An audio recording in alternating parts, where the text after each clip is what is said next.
in some very sheltered rural valleys.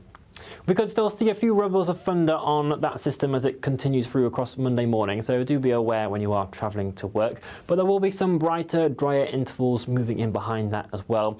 Potentially, there are a few outbreaks of rain still lingering for some areas of England and Wales, and generally the cloud will tend to build from the south as we move throughout the day. Any of that sunshine turning hazier and generally those skies much greyer as we head towards the end of the day.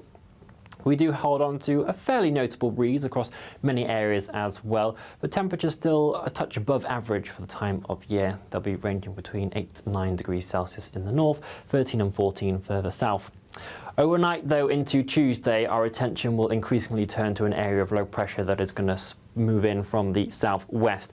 This has the potential to bring much more disruption with its quite heavy pulses of rain swinging their way through and some very strong winds, and there are wind and rain warnings issued for parts of Wales, southwest England as well as northwestern England throughout the day on Tuesday. Another wind warning comes into force across the northwest of Scotland for the second half of Tuesday and into Wednesday.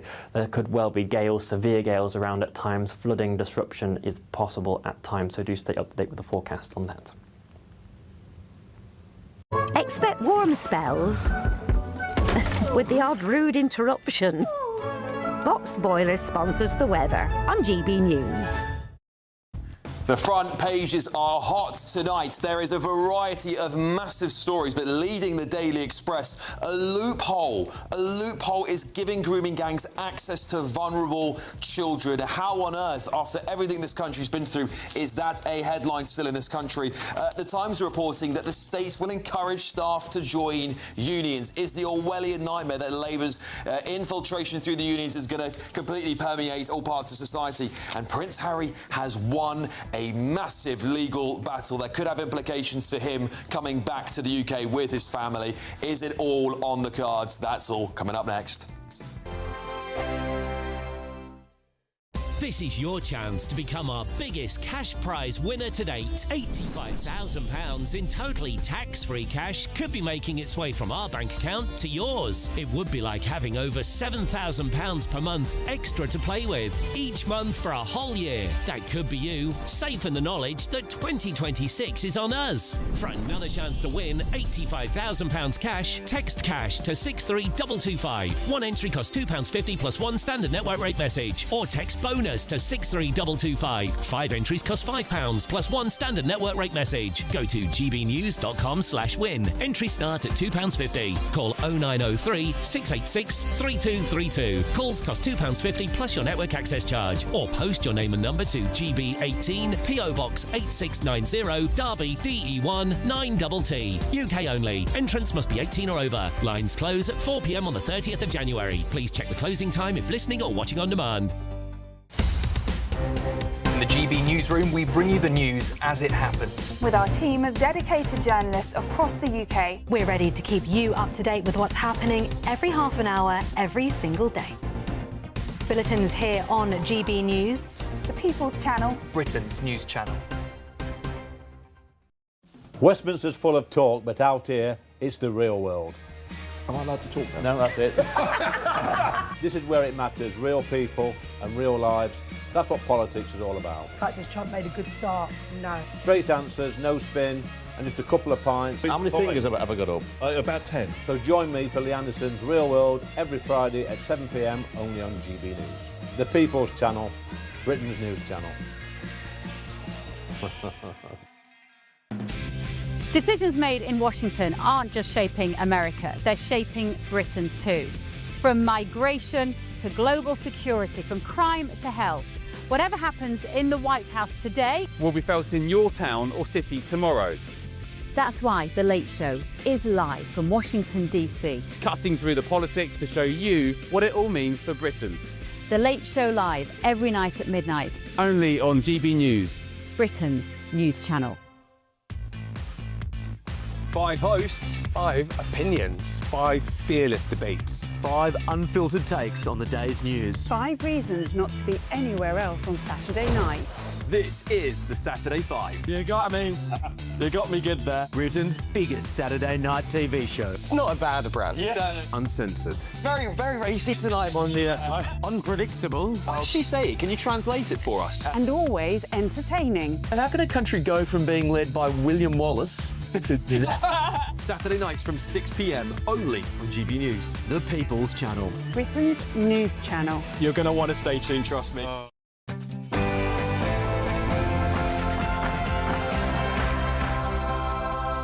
Good evening, I'm Alex Armstrong, and this is Alex Armstrong Tonight, late edition. Breaking right now. She asks about waiting lists. Waiting lists are down under this government. The number of GPs is up. Because we've scrapped NHS England, we're investing on the front line. That's what the Health Secretary is doing today, getting on with his job, and he's doing a very good job too. Well, it turns out Labour aren't doing a very good job, as splashing on the front page of The Guardian here, patients at risk as 1 in 7 GP referrals vanish into a black hole. How many black holes are there in this country, honestly? And we will be increasing our funding to probation. We will ensure that there are more prison places, 14,000 extra prison places over this next period. well, those were the promises of David Lammy, Deputy Prime Minister and Justice Secretary, not so long ago. So why is the Independent's front page leading on this? Probation chief warns the service is in perpetual crisis. Plus, on the front page of the Metro, that pepper spray attack chaos at Heathrow. Utterly chilling when you hear the accounts of it. That's all coming up.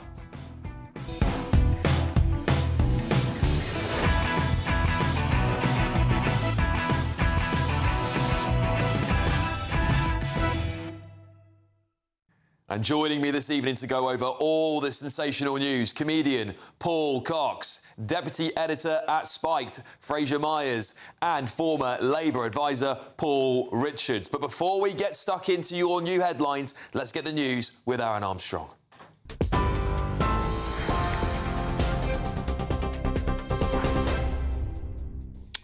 Thank you very much indeed, Alex. Let's get you up to date with the headlines from the GB newsroom.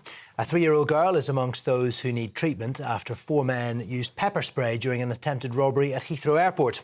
Officers responded to reports that multiple people had been assaulted by a group of men in the multi-storey car park at Terminal 3. A 31-year-old man remains in custody, and inquiries to locate further suspects remain ongoing. 21 people were treated for injuries, with 5 taken to hospital. Passengers faced delays and difficulties in accessing the airport, with disruption to trains and tube services reported. Now, most of that cleared a little earlier, but the pictures you're seeing now were on the Elizabeth line, where people were delayed for several hours. It was a difficulty there for them getting to their flights. Now, Nigel Farage has been reported to police over accusations Reform UK falsified election expenses during his successful bid to become an MP last year. The Telegraph is reporting former Reform councillor Richard Everett thinks the party exceeded the spending limit by around £9,000, although he added that he believes Mr Farage was unaware. Reform have strongly denied any wrongdoing. They say he is a reformer. The former Reform councillor is a disgruntled former employee. The party denies breaking electoral law, Reform says, and they look forward to clearing their name. Kemi Badenoch will urge the government to speed up its efforts to establish a national grooming gangs inquiry. The Conservative leader is expected to announce draft terms of reference for the probe, drawn up with help from victims and survivors of abuse. It will focus on religious, national characteristics and ethnic characteristics of perpetrators, and whether those factors contributed to public bodies failing to act on concerns about grooming. Government efforts to establish an inquiry stalled since it was announced in June, when the final 2 candidates to chair it withdrew from the process. Russia's welcomed President Trump's new national security strategy, saying it's largely aligned with Moscow's vision. Kremlin spokesman Dmitry Peskov described it as an encouraging change of policy he hoped would guarantee they could work together for a settlement in Ukraine. The document, released on Friday, fails to identify Russia as a threat to the US and is highly critical of the EU, claiming Europe is at risk of civilizational civilizational erasure. It comes as talks to end the war enter a key phase, with the US suggesting a deal's close, although Moscow says radical changes to the plan are needed. European officials say language used in the strategy document closely resembles that of the Kremlin. British driver Lando Norris has won his first Formula One Drivers' Championship.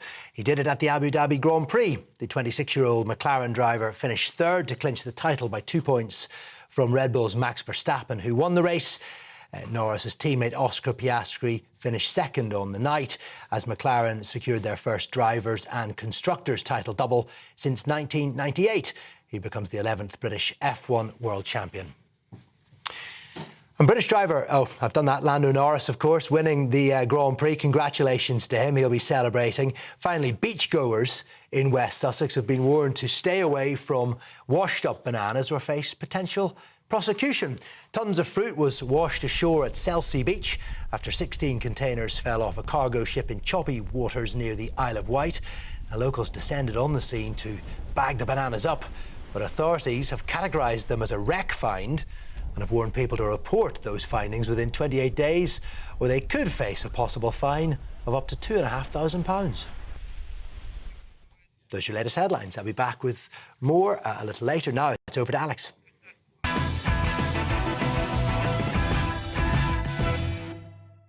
All right, welcome to the show, everybody. Let's go through your front pages, shall we? Let's go to the Telegraph. Right-wingers branded a danger to children.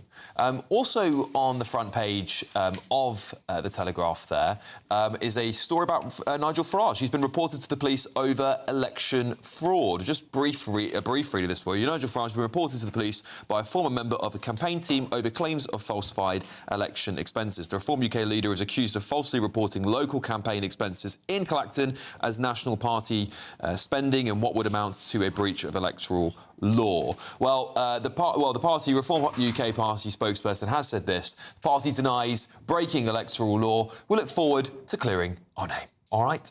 The Guardian.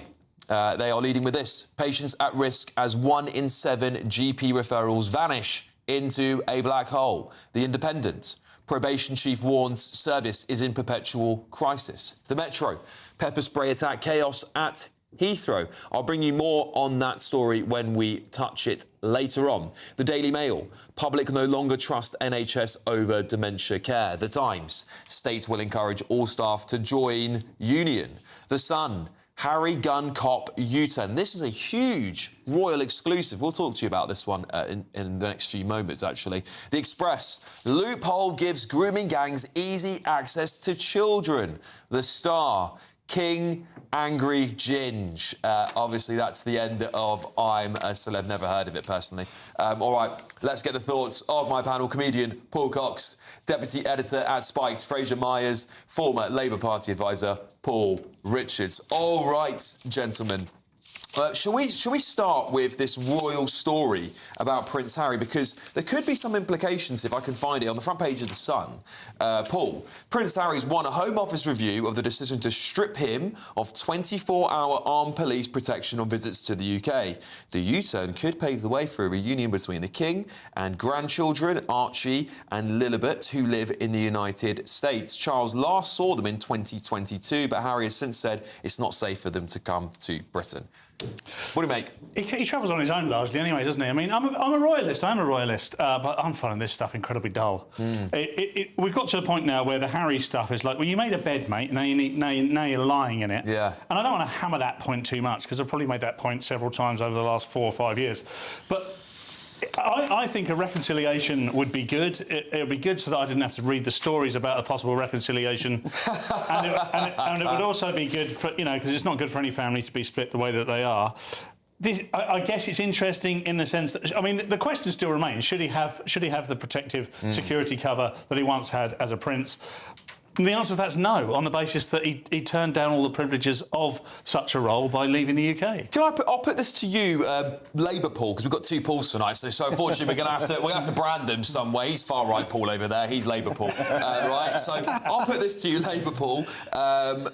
I do have some sympathy with Harry for a specific reason. When Taylor Swift and other superstars have come to this country, we have given them blue light escorts through the capital. So if we're going to do that for, you know, an American celebrity, why would we not do that for a potential monarch, a potential man who's in line for the throne? I mean, I sort of have some sympathy with that view. I'm a monarchy sceptic, as you know, but I just feel, you know, should our enemies succeed in harming him in some way because there wasn't adequate police protection and he wanted to come to this country and for whatever reason he was attacked or worse, you know, there would be a massive national outcry. Absolutely. That we did not protect somebody. And I don't think it's to do with his royal status. I think you're right. It's just because he's somebody in the public eye. He has served in Afghanistan. You know, he's a perfect target for those that wish to do us harm. You know, I think we should the state has some duty of care here, even if he isn't a proper royal anymore.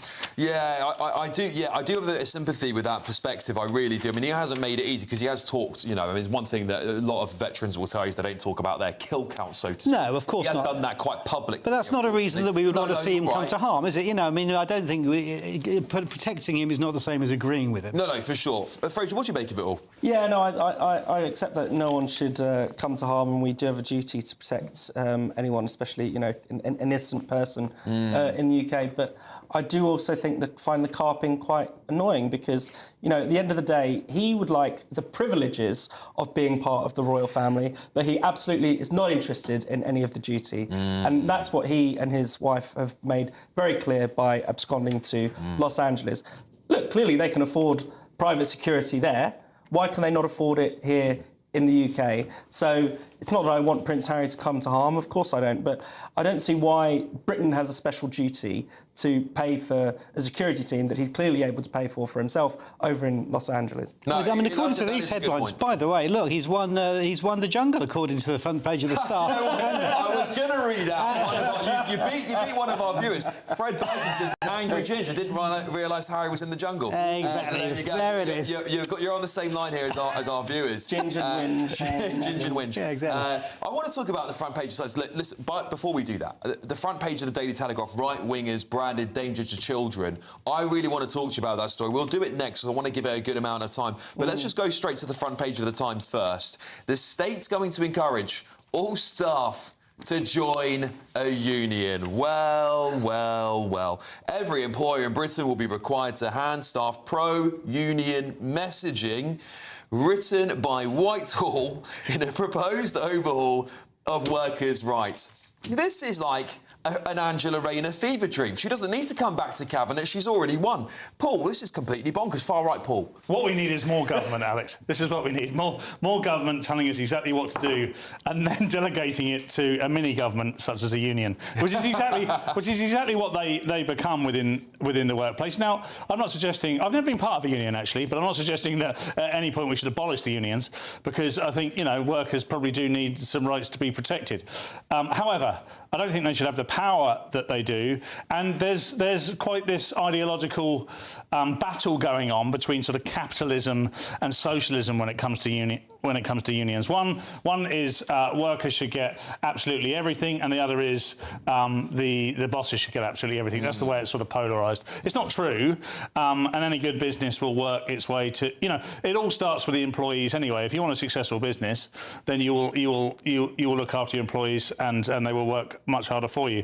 But the idea that we all join a union is frankly mental. Well, it's not what it's saying there, Paul, is it? What it's saying is that, as you've identified, we have a right to join a union in this country, and it's saying that employers should be made, the employee should be made aware of that right, and then they can take a choice whether they want to or not. And now, luckily for you lot, I'm a member of 3, so none of you has to be, because I've done it all for you.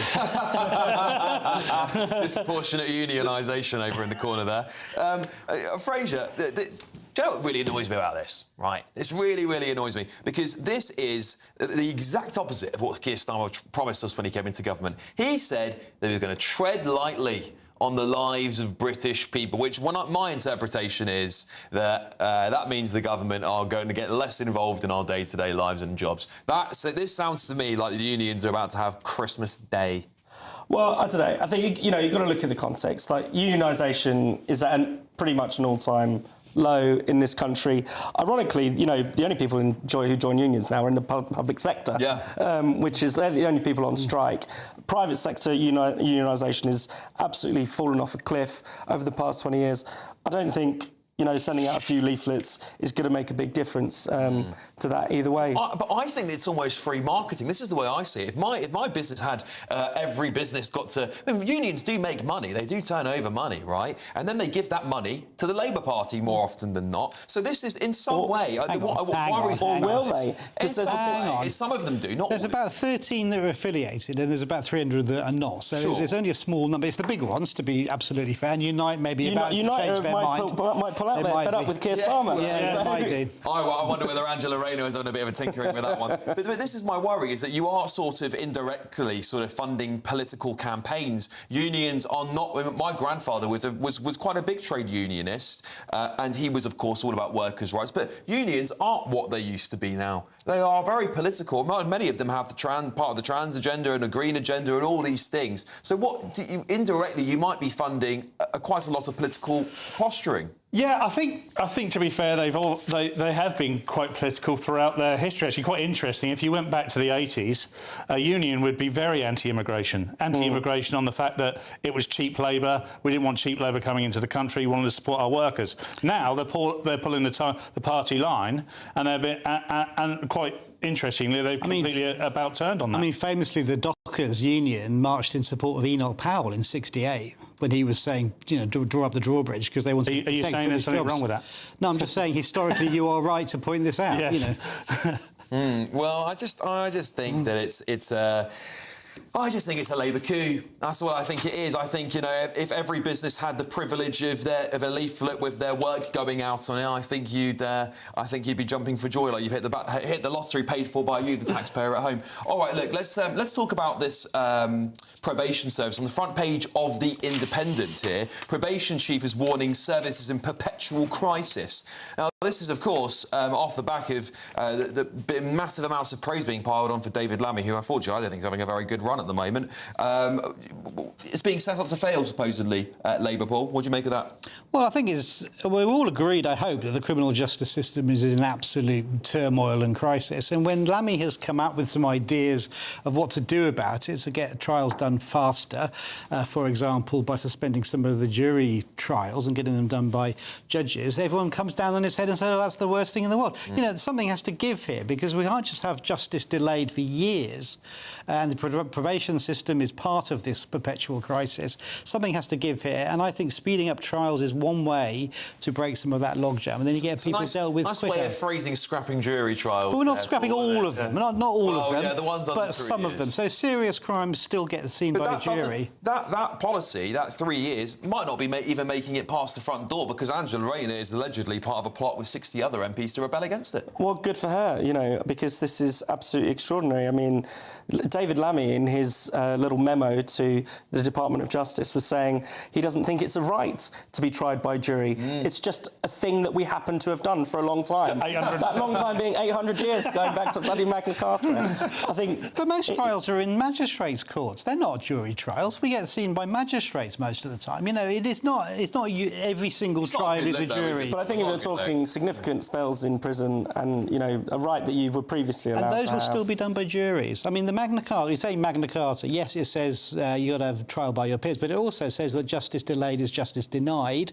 And if you're waiting 3 years to see a jury, then I think that is delayed and denied. I'm surprised, though, because I think, you know, the bit that you haven't taken the chance to have a pop at the Tories on this, because actually the real crisis in the justice system, the crumbling court system, the backlog, I don't think that has anything to do with juries. That's to do with the fact that the whole justice system has been criminally underfunded for at least the past 10 years. That's why we have a crisis in the probation service. That's why we have too many prisoners. So many prisoners have had to be let out. They're being let out into a probation service that is not equipped to take all of those extra people. I thought, you know, I thought you could have had an easy pop at them there, Paul. Stop feeding him lines, Fraser.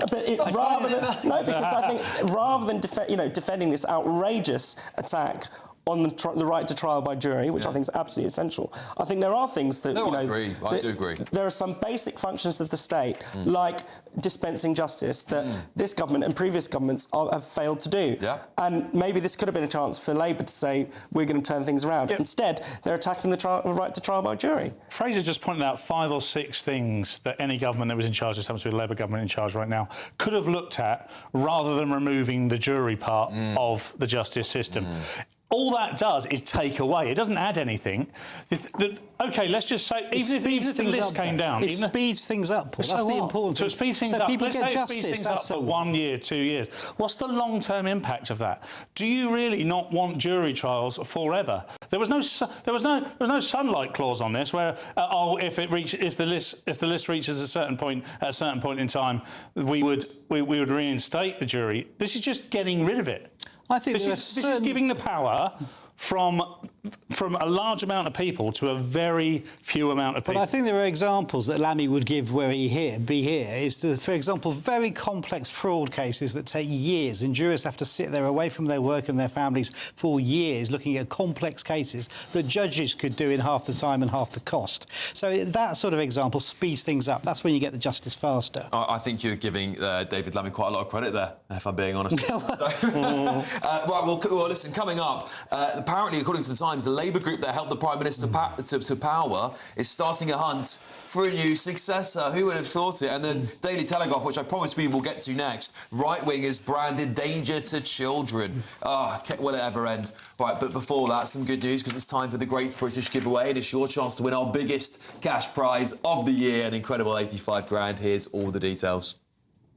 This is your chance to become our biggest cash prize winner to date, with an incredible £85,000 to be won. That's right, £85,000 in totally tax-free cash could be making its way from our bank account to yours. It would be like having over £7,000 per month extra to play with, each month for a whole year. That could be you, with your feet up, safe in the knowledge that 2026 is on us. £85,000 is a massive amount of money, and it could be yours. For another chance to win £85,000 cash, text cash to 63225. One entry costs £2.50 plus one standard network rate message. Or text bonus to 63225. 5 entries cost £5 plus one standard network rate message. Go to gbnews.com/win. Entries start at £2.50. Call 0903 686 3232. Calls cost £2.50 plus your network access charge. Or post your name and number to GB18 PO Box 8690 Derby DE1 9TT. UK only. Entrants must be 18 or over. Lines close at 4 p.m. on the 30th of January. The winner may be contacted live on GB News, week commencing the 9th of February 2026. Please check the closing time if listening or watching on demand. Good luck. All right, coming up, there's a new black hole. We might as well just be consumed by a supermassive black hole at this point. This time it's GP referrals. I'll be digging into tomorrow's biggest headlines next. This is Alex Armstrong's Tonight Late Edition.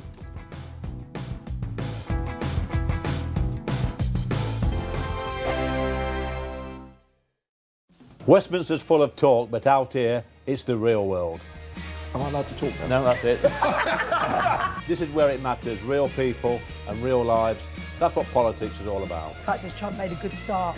No. Straight answers, no spin, and just a couple of pints. How many fingers have I got up? About 10. So join me for Lee Anderson's Real World every Friday at 7 p.m. only on GB News.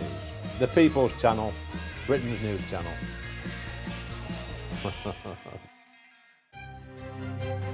GB News Breakfast, every day from 6 a.m. There's a lot of tables out there that won't just have turkey on it. There'll be turkey and ham, and but I know some people that will cook 3 or 4 different meats. And obviously the joy of having turkey is that you can then make a turkey curry for Boxing Day and the subsequent days. So, you should be having days of curry after your turkey lunch. I think for the masses, it's still hugely popular. Through the festive period at the Dog, we will have hundreds of people having Christmas parties, and most of them will order our turkey lunch or dinner. And then Christmas Day, we could sell it probably 3 or 4 times. The demand for people to go out for the traditional turkey roast is still massive.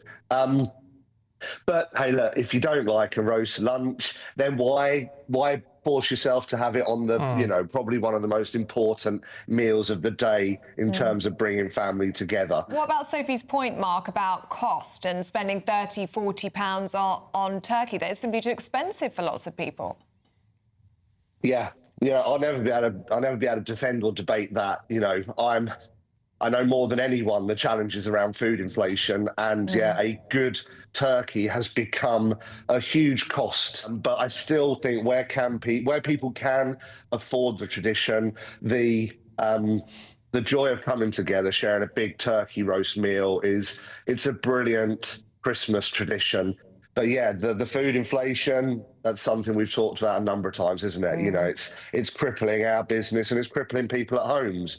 I suppose the key thing to look at is if you know what you're doing with it, a good turkey will feed the family for many days. It's not just one meal. GB News, the People's Channel.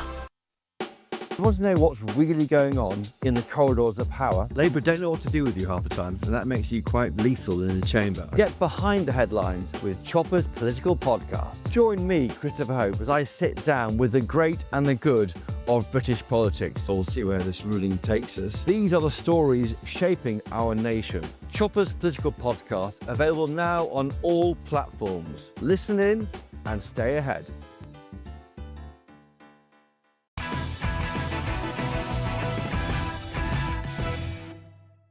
Welcome back to the show, everybody. Well, we can now speak with political commentator David Moore. David, thank you very much for joining me this evening. Should we talk about the front page of the Daily Telegraph? Right-wingers branded danger to children. What should we make of this? Well, it's another classic example, Alex, of weaponising safeguarding. Now, it's so important we have impartial safeguarding rules. But if someone has a political view and being told, this is someone who is an ex-Marine, being told they can't even, be able to teach children, it's a crazy indictment. Sorry, could you just repeat that last bit there for me, mate? I was just saying, this is a very concerning revelation, Alex, because what's happening is people who have a certain political view are being shut down because of a certain safeguarding rule, because safeguarding should be impartial, and it's so important because safeguarding is vital to protect children. But if you're just going to do this to silence people's political views, this is a very concerning indictment. It certainly is. And just to read a little bit here to our audience, a former Royal Marine has been banned from working with children after he protested against illegal migrants. The Telegraph can disclose. Free speech campaigners said spurious safeguarding concerns were increasingly being deployed to silence people with patriotic views in a scandalous abuse of the system. Now, this is terrifying. Patriotism should just be a given, I think, in society. I don't care if everyone's patriotic, but you shouldn't be held to a different standard for being that case. This gentleman, Mr. Michael, was cleared by a jury, by the way. Mr. Michael from South Wales was charged with inciting racial hatred after describing some migrants as scumbags and psychopaths in a 12-minute video posted on Facebook following the Southport murders of 3 children that sparked the riots. He was acquitted by a jury after 17 minutes, showing again the importance of jury trials, by the way. And yet this is still destroying his life, Michael. Absolutely. I think this is so concerning. And there's a real trend we're seeing here where people are being shut down from their jobs, they're losing their jobs. There was a time where there's a reverend who lost their role in the Church of England, and they opened to prevent anti-terrorism investigation because he preached from the pulpit the biblical view of marriage. I mean, this is a trend here where standards and safeguarding is being weaponised by people with perfectly legitimate views. Absolutely, absolutely. On the front page here as well on the Daily Telegraph, inheritance tax raid will hurt family farms. Labour's report will find, David. I mean, at what point in time is the Labour Party sort of just becoming a parody of itself? Its own inheritance tax raid on farmers here. Its own report's going to find that it's going to hurt those family farms. It's done a slight reversal on some of its inheritance tax in the budget. But for all intents and purposes, Labour itself is going to discover this is a bad idea, like every single farmer in the country has been telling me, David. Absolutely. When there's no farmers, there's no food. At this point, Labour has given up on the hard-working farmer, the hard-working taxpayer. Anyone who wants to just give back in life and work hard is going to be punished. And the family farms tax is just yet another example of the greediness of this government. They do not want to tackle spending that is completely over the moon. Inflation is out of control. And what do? Punish the farmers, but will continue to spend and spend and spend and lose control. It is an awful situation for our farmers.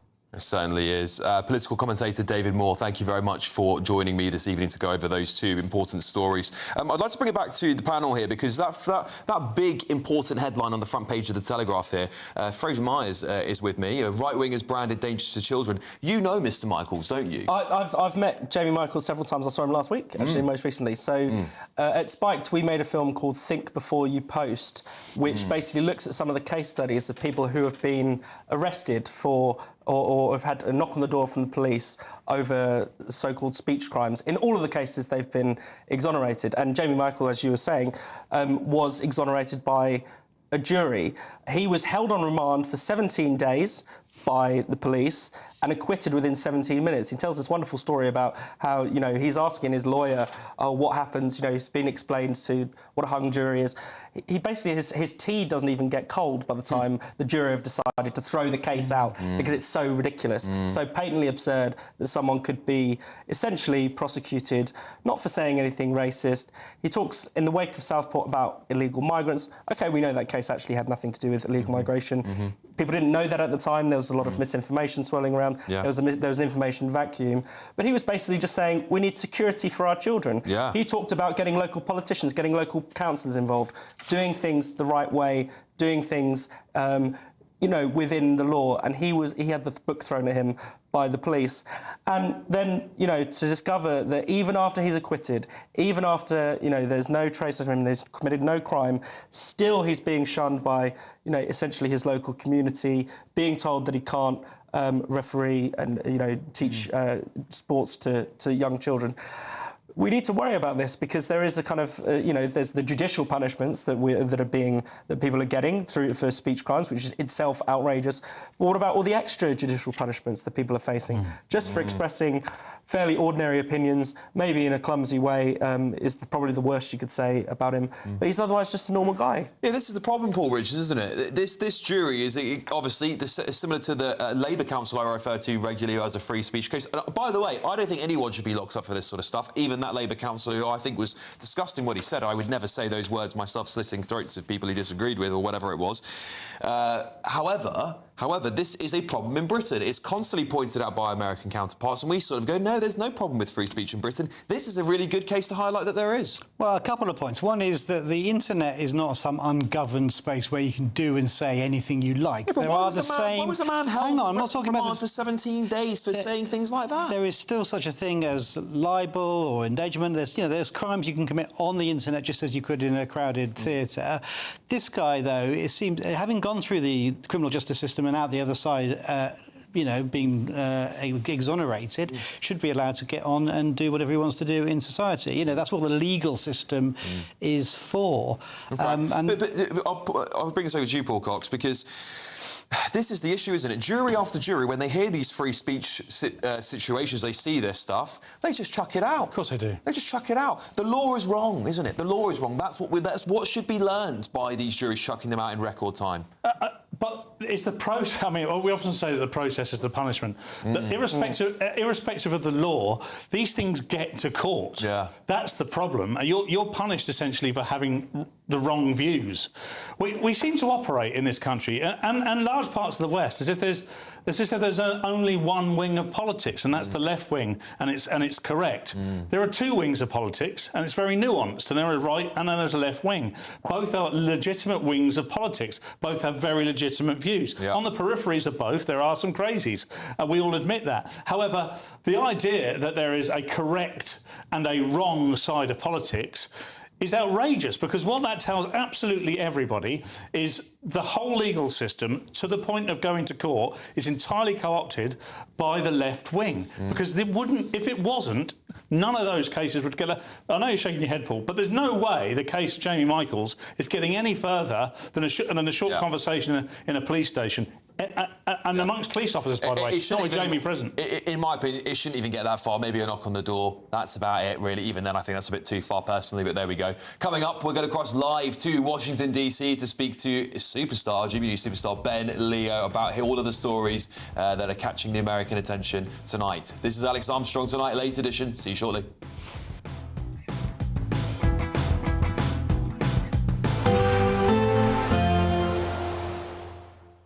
Ready to soak up that holiday sunshine? Won't we need some cover? No worries. All sorted. All Clear Travel Insurance sponsors GB News Travel Destinations Forecast. Hello there. It's still pretty unsettled in the eastern Mediterranean over the next few days. There will be some heavy showers and thunderstorms around too. But across Iberia and actually most of the Canary Islands and Madeira, it's largely fine and there'll be plenty of sunshine on Monday. Just a few showers for northwestern parts of Spain and Portugal. Sunny for most of Italy too, but we run into more in the way of showers and stronger winds pushing down across parts of Greece and into Turkey. But overall, over the next few days, there's lots of sunshine to be enjoyed and it will feel fairly warm. All Clear Travel Insurance sponsors GB News Travel Destinations Forecast.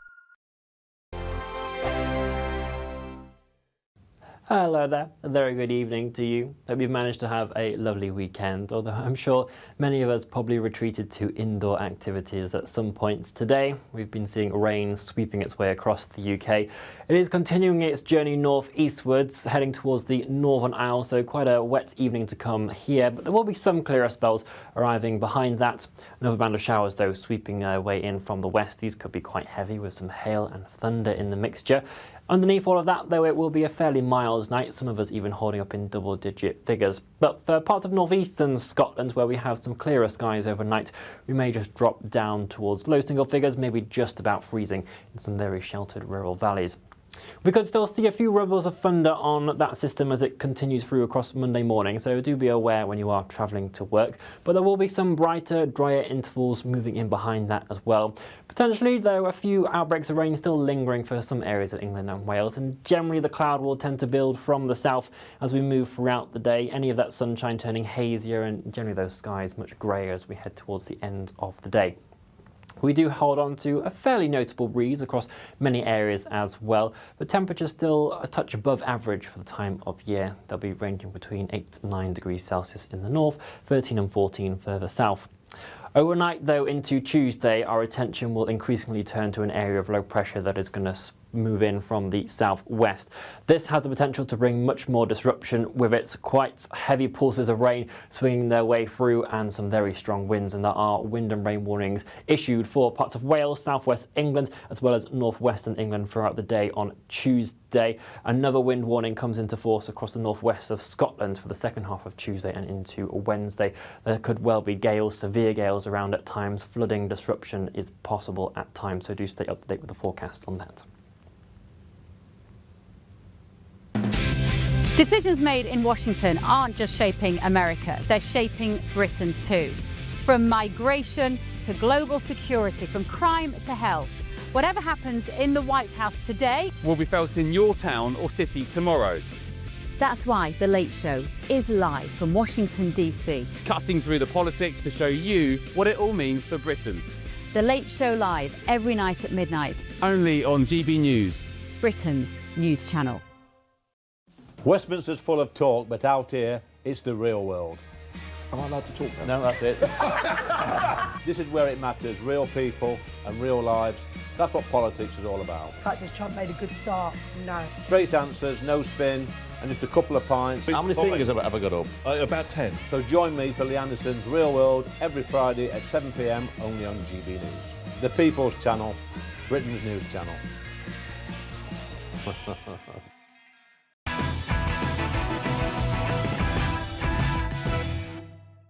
Welcome back to Alex Armstrong Tonight, late edition. Joining me now ahead of The Late Show live at midnight is GB News' Ben Leo. Ben, what's coming up on your show tonight, mate? Hi Alex, hello viewers and listeners, hope you're all well. I can't reveal who is going to be in town for a fiery showdown with Marco Rubio, the Secretary of State here stateside, but somebody from the Labour government, a senior cabinet minister, is flying into Washington. Maybe they're in the air now actually. They'll be landing in the morning for a meeting with Marco Rubio.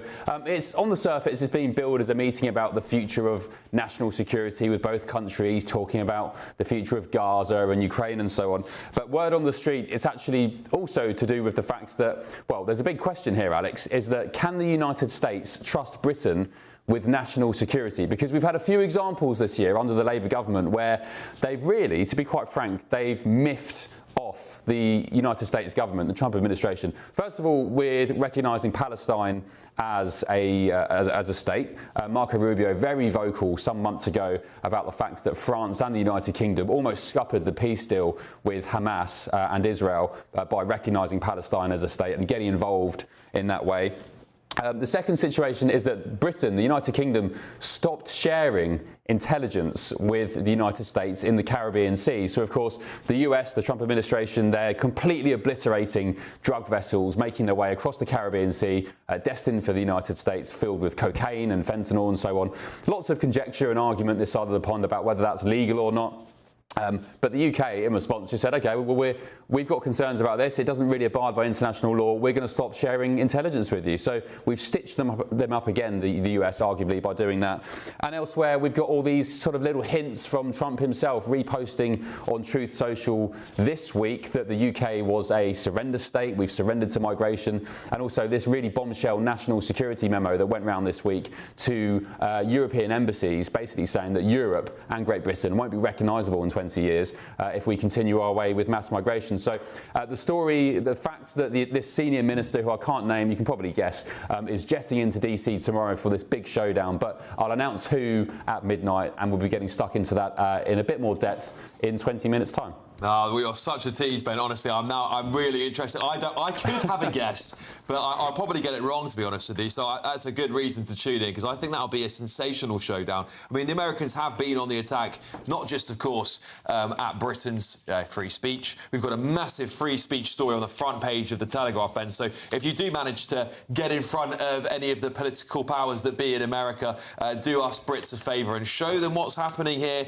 on the front page of the Telegraph with, obviously, a man whose life has been ruined by a case he's actually been acquitted of. It's crazy story. Is that the right-winger's danger to children? It is. Yeah, it is, Ben. And this is good. This is the scary thing, right? Is that jury, of course, being scrapped now for crimes that would get you in prison for under 3 years. I suspect this would be one of the juries that would have been scrapped, and thank goodness that in these cases it hasn't been. But juries time and time again are throwing these free speech cases out of the court within minutes.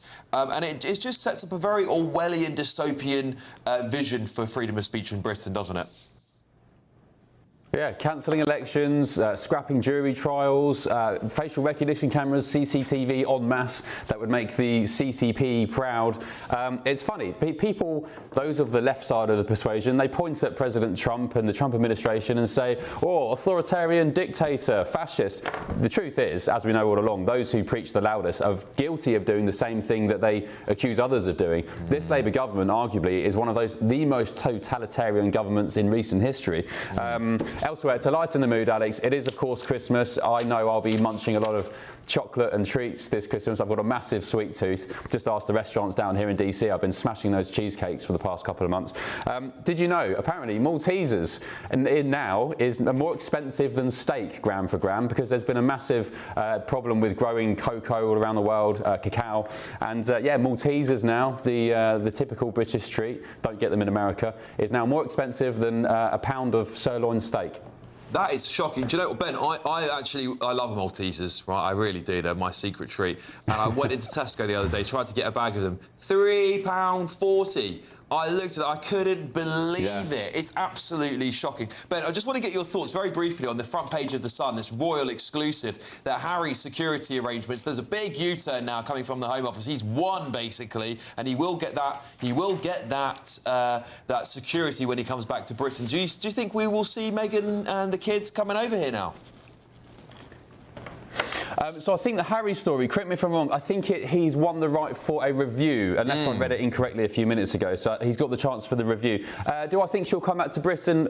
Look, I reckon, even if Meghan had the all of Hereford, the entire SAS guarding her in the UK with Apaches and Chinooks and drones above them, making sure they're okay. I don't think Meghan will ever come back to the UK for the very simple fact that I think she understands by now that nobody likes her and that she'd probably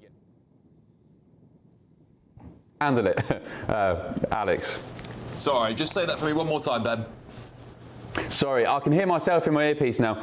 This is what I sound like if I've gone mad. I said I don't think Meghan's ego could handle coming back to the UK because I think she'd just get booed everywhere. Yeah, I know. I think you might be right there, Ben. Deeply unpopular there. I did watch some of the clips from that Netflix special and I just couldn't get through it. Anyway, look, Ben, really looking forward to your show tonight. Looking forward to finding out who that special politician is. We'll be tuning in here. Hope you're all tuning in at home and we'll see you in just a tick, 15 minutes time.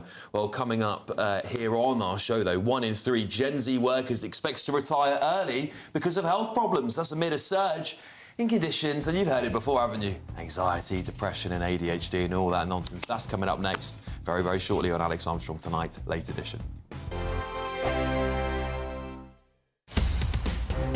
In the GB newsroom, we bring you the news as it happens. With our team of dedicated journalists across the UK, we're ready to keep you up to date with what's happening every half an hour, every single day. Bulletins here on GB News, the People's Channel, Britain's news channel. Westminster's full of talk, but out here, it's the real world. Am I allowed to talk now? No, that's it. This is where it matters, real people and real lives. That's what politics is all about. The fact that Trump made a good start, no. Straight answers, no spin, and just a couple of pints. How many fingers have I got up? About 10. So join me for Lee Anderson's Real World every Friday at 7 p.m. only on GB News. The People's Channel, Britain's news channel. You want to know what's really going on in the corridors of power? Labour don't know what to do with you half the time, and that makes you quite lethal in the chamber. Get behind the headlines with Chopper's political podcast. Join me, Christopher Hope, as I sit down with the great and the good of British politics. We'll see where this ruling takes us. These are the stories shaping our nation. Chopper's political podcast, available now on all platforms. Listen in and stay ahead. Decisions made in Washington aren't just shaping America, they're shaping Britain too. From migration to global security, from crime to health. Whatever happens in the White House today will be felt in your town or city tomorrow.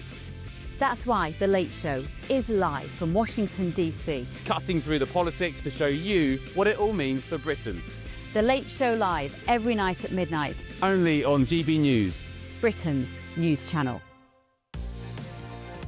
Mornings don't have to be tiresome, especially if you have the right company. Wake up to news as it happens, opinion and debate, and of course, a little bit of entertainment too. Because when the kettle's on, we're on. That's Breakfast on GB News, a show worth waking up for. Every morning from 6 a.m. Only on the People's Channel, Britain's news channel. We'll spread the news, you spread the word. Westminster, the ultimate clique. And you're fighting like rats in a sack. But here on the Camilla Tominey Show, we ask the questions the establishment media is too scared to ask. OK, let me ask you a straight question, because I know you're a straight-talking politician. Whether it's net zero, illegal immigration or law and order, nothing is off-limits. You had the power then. Yeah, as I and say, now you've lost it. That's the Camilla Tominey Show, a politics show that's fearless. No, let me finish my question if you don't mind, because it is my show. Sundays at 9:30, only on GB News, the People's Channel, Britain's news channel.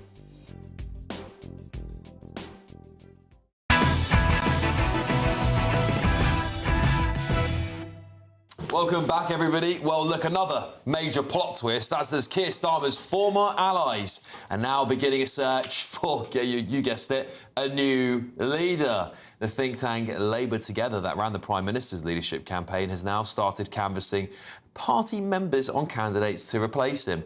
This is now yet another clear sign that Labour is preparing to oust their leader in the face of abysmal poll ratings for the party. The survey centred local members asked those local party members to name politicians who would stand the best chance of leading Labour to an election victory compared with Starmer. All right, let's get the thoughts of my pal. We've got an inside Labour man here, Paul Richards. That's me. Who would you pick, Paul? Who's the best? I would pick a guy called Keir Starmer to lead us to the next election because. Have you seen the television over the last 18 months? I tell you what, I think you have to be careful what you wish for, because if we went through the madness of a leadership contest, we'd probably end up, we being the Labour Party, end up with Ed Miliband. And that would be in a lot worse situation than we are now. I think the party has to just settle down. It's lost its mind a bit in terms of speculation. I mean, MPs talk of little else, I have to say. It is absolutely frothing with speculation, but they've just got to calm down and get on with delivering the change that people want. They don't want, like the Tories did, just swapping leaders every few months, because that doesn't actually make any difference. But the change that people want is a reform government. So you can't really ask the Labour MPs to get behind reform, Paul. Well, they're not. They're leading the polls, but they're not a majority yet, and they have dropped 5 points, I think, in the last few polls. So I think maybe the bubble has burst on them as well. We'll see. We'll see. What do you make of that story? Plus, Farage is going to be in front of the police, according to the front page of the Telegraph. On that story, listen, it's just an allegation, isn't it? From an insider, though, somebody actually on the campaign team who used to be in the Reform Party. Listen. Yeah, maybe. Well, that's what the police are there to sort out, right? About all these so-called allegations that are randomly now popping up about Nigel Farage. I wonder why. They're unproven. They're allegations. Well, let's see what the police say. You know? Yeah, of course. Absolutely. But again, it's just I just feel. I think they were warned a while ago. I remember speaking to people here that the attack is going to start ramping up. If you want to be the Prime Minister of our country, there, you are going to expect scrutiny, right? He's no longer a voice off now. It's about this is getting real. If he wants to be Prime Minister, has faced more scrutiny over the last 20 years than any politician sitting in the House of Commons, including the Prime Minister at this time, in my opinion. But let's see what the men have to say. Do you think this Labour Together think tank that's searching for a new leader has any indication that the party's ready to move on Starmer? Well, I think clearly, the party recognises there is a problem with the leadership. Keir Starmer's personal approval ratings are well below Liz Truss at her lowest. He's less popular even than Prince Andrew. So there is clearly a problem at the top. It's taken people maybe a little bit too long to realise that Keir Starmer actually has no vision or no plan for the country. Maybe another alternative Labour leader might have a different kind of vision. Whether that be any more popular is anyone's guess. So, as you're suggesting, an Ed Miliband leadership could potentially be even worse, because he does have a vision. Oh, it definitely would be. Yeah, it definitely would be. It always that phrase. You are right to say be careful what you wish for. And I don't think Paul nailed it. It's not that we want a change of Labour leader. I think the country is just looking for a change of government. I think people do want change. It was the party's slogan after all, but they don't feel like they've got it, and therefore everyone starts looking for the change. I think that's fair. I think that's fair, which is why we have to be the change. That's what I mean. If you do it, I wish you the best of luck, because I want the best for this country. I'm a patriot at the end of the day. I don't want any government to fail. It just makes us all look bad, makes us poorer and look more stupid on the world stage. However, unfortunately, the last 18 months haven't gone very well. I guess, maybe we'll just quickly talk about this Gen Z story, because this is splashing on Telegraph tonight as well. 1 in 3 Gen Z workers expects to retire early because of health problems amid a surge in conditions like anxiety, depression and ADHD. Well, 35% of employees aged 16 to 24 said they expected to stop working early for health reasons, a survey by AXA found. This was the highest share of any age group, and AXA said it reflected widespread mental health problems among this age group. Hey, on the back of this story, right, the secondary school, this is where I'm tying these together because it's clear to me they're the same problem. The secondary school in Manchester has managed to reduce absenteeism by rewarding students with high levels of attendance with televisions. What now? What on earth is going on in Britain, Paul? Far right, Paul. Well, I don't think that 16-year-olds watch televisions either, do they? I don't know what they're giving them. Giving them the Tamagotchi. Stretch Armstrong, that's the other one, yeah. I did some quick maths in the break, figuring out Gen Z is 1997 to 2012, which is the earliest a 65-year-old from Gen Z could retire is 2062, which isn't actually that far away. But who's going to... It's not saying that, Paul. It's miles away, mate. Well, it is, yeah, but, you know, we're all going to die, Alex. Sorry, that's not how you want to end the show, is it? But, look... I don't know who's going to pay for it straight away. I think what's happened here is they've left school.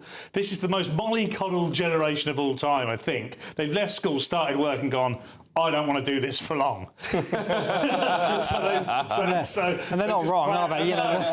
Well, we just didn't have that option, did we? No, we weren't given free TVs when we actually just went to school like we were legally made to do. And this is the problem. I feel like we're constantly having to give them out medals for participation. This is the new... By Donald Trump, isn't it? Yeah. This is like the extreme version of it. No, it's extraordinary, and you know the levels of sort of self-reported mental health problems are a really serious problem. It's not a good thing to indulge, and it's actually just really tragic that there are lots of young people who are not in work, who are not participating fully in life because they believe that they have anxiety, they believe they have ADHD. There will be a small cohort, of course, who do have problems, who do have unmet needs that need to be dealt with, but the numbers and the level of increase is just absolutely staggering. Yeah. There was actually a piece in The Atlantic recently just showing that actually, you know, more than people at the top universities in America,